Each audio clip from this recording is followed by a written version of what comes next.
Have you ever heard of a peace treaty so punishing, so completely one-sided, that it forced a global power to give up more land than the entire state of Texas? And not just land. Right. And also surrender its entire industrial engine and lose a third of its population, all just to stop fighting a war. That treaty is the Treaty of Brest Litovsk, signed in 1918. It's arguably the most disastrous peace agreement in modern history. But here's the twist, right? Yeah, this catastrophic deal didn't actually end World War I. It just pulled Russia out of the fight. And in doing so, it redrew the map of Eastern Europe practically overnight. And ironically, it secured the survival of the fragile new government in Russia. So today we're going to figure out what pushed Russia to that breaking point. How did they negotiate this impossible treaty? And what were the immediate shocking consequences? Not just for the Russian people, but for the rest of the world that was still at war. This is really a story about peace at any cost. And the massive, massive price tag that came with it.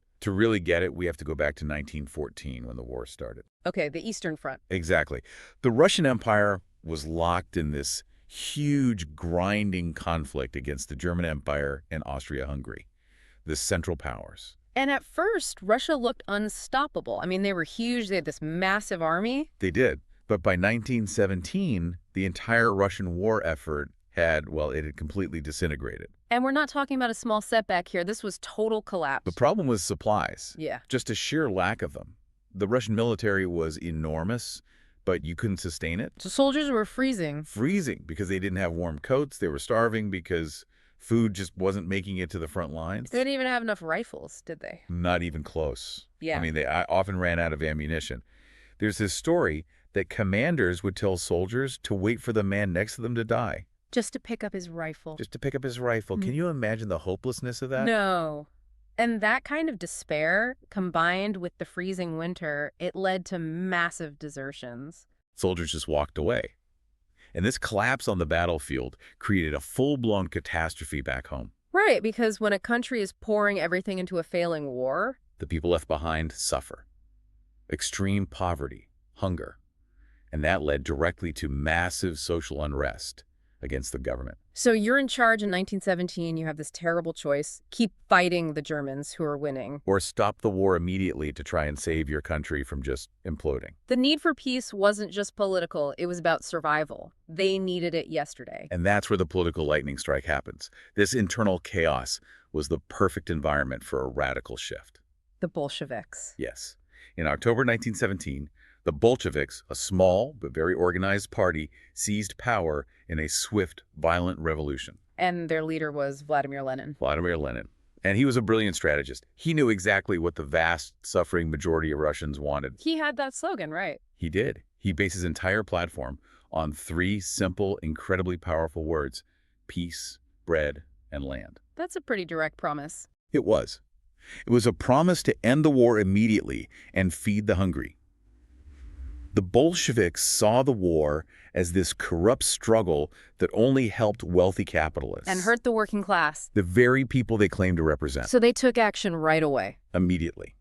They called for an armistice, a formal ceasefire on the Eastern Front. Which must have been hugely popular with the soldier. Oh, unbelievably popular. They'd been fighting for 3 long years. But this decision to just abandon the war, it created enemies abroad.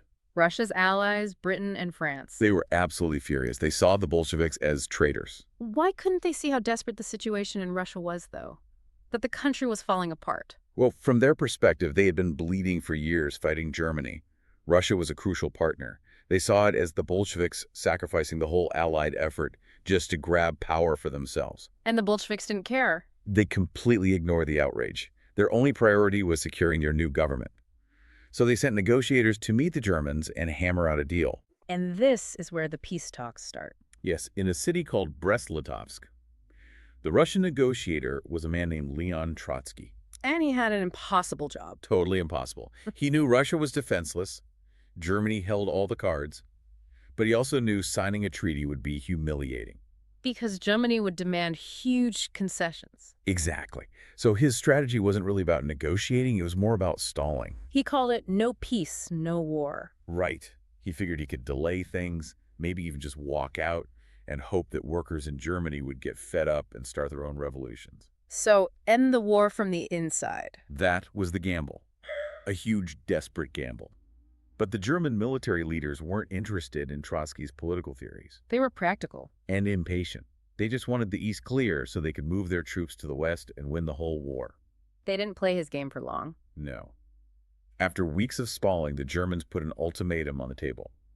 Sign this treaty, give up huge chunks of your territory, or we restart the invasion and take Moscow. And when the Russians refused at first, The Germans showed they were serious. They immediately resumed their advance, and the new Bolshevik army just couldn't stop them. so they had to choose. The survival of their regime over the integrity of the nation, they had no choice. They had to accept Germany's harsh terms. So on March 3rd, 1918, the Treaty of Brest Litovsk was signed. That this is where the sheer scale of the Russian defeat becomes truly shocking. The geographic losses alone were staggering. Russia was forced to give up control of Finland, all three Baltic states, Estonia, Latvia, and Lithuania, and huge parts of Poland. In Ukraine. They had to officially recognize Ukraine as an independent country.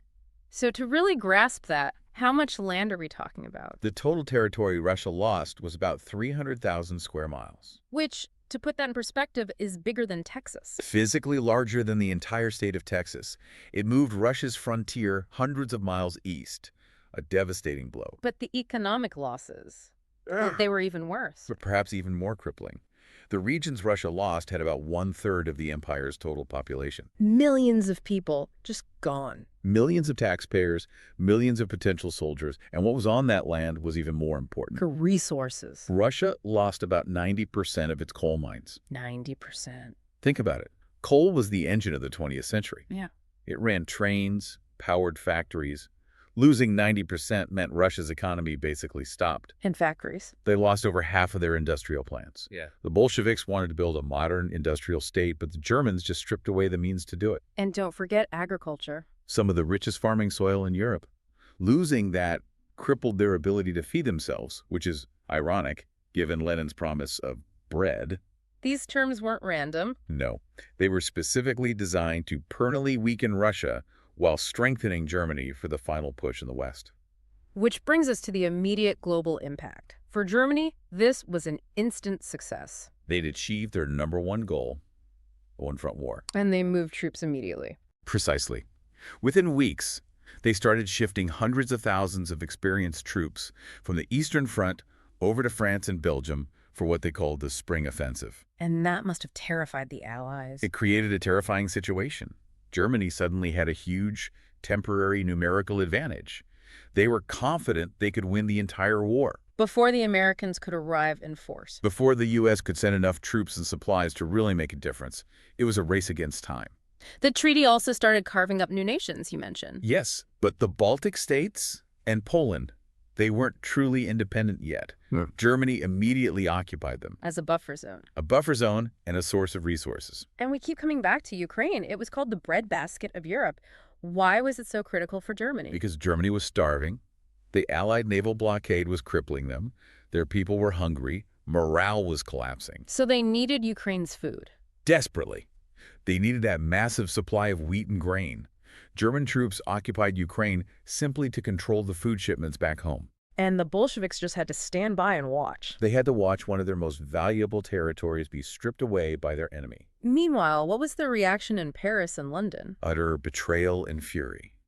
They saw the Bolsheviks as collaborators who were actively helping Germany win. This was really a turning point in the relationship between Russia and the West. A major one. The Allies were now convinced Germany might actually win, fueled by all these new resources from the East. So what did they do? In a panicked response, Britain and France sent small numbers of troops to Russian ports like Murmansk. Why there? Officially, to protect Allied supplies. But really, they were there to support any anti-German Russian groups they could find. It created a deep, long-lasting division. But the harshest consequence was inside Russia itself. Absolutely. Many Russians saw losing a Texas-sized territory and their entire industrial base as a complete sellout. The peace Lenin promised. It led to a devastating war inside Russia. The Russian Civil War. Exactly. It helped ignite it. On one side, you had the Reds, the Bolsheviks, who supported the treaty because it bought them time. And on the other? The Whites, a huge mix of opponents. Monarchists, old generals, anyone who hated the Bolsheviks or wanted to keep fighting Germany. And that war was even worse. Exponentially more destructive. Millions died from the fighting, from disease, from starvation. The peace from Brest Litovsk didn't bring calm. It unleashed chaos. But the ultimate irony here is that the treaty itself didn't even last a year. That's the critical final twist. The massive German spring offensive, the one the treaty made possible, it eventually failed. It did. Yeah. And by November 1918, Germany was exhausted and surrendered to the Allies on the Western Front. And part of that surrender deal. A key condition of the armistice was that Germany had to give up all the land it had taken from Russia under Brest Litovsk. And the Treaty of Versailles made it official. Yes, in 1919, the Treaty of Versailles officially declared Brest Litovsk null and void. So after paying this incredible price, giving up their land, their factories, their people, the treaty was just gone. Did they get all that territory back? Not exactly. Because the Bolsheviks were still busy fighting their own civil war, that chaos allowed many of those regions. Poland, the Baltic states? Exactly. They successfully became independent nations instead of returning to Russia. Russia had lost an empire, and it never fully got it back. So if we look at the bigger picture, Brest-Litovsk is still one of the harshest peace deals ever recorded. It is. It bought the Bolsheviks crucial time to survive. But at a national cost, that set Russia on a new, isolated path. And it's fascinating how it influenced the end of the war. Absolutely. The severity of the terms the Germans imposed on Russia became a warning, and for some a template, when the Allies later wrote the Treaty of Versailles for Germany. The ghost of Brest-Litovsk. It definitely haunted those peace talks in 1919. The lesson here seems to be that sometimes buying peace is the most expensive thing you can possibly do. Absolutely. Good luck with your studies.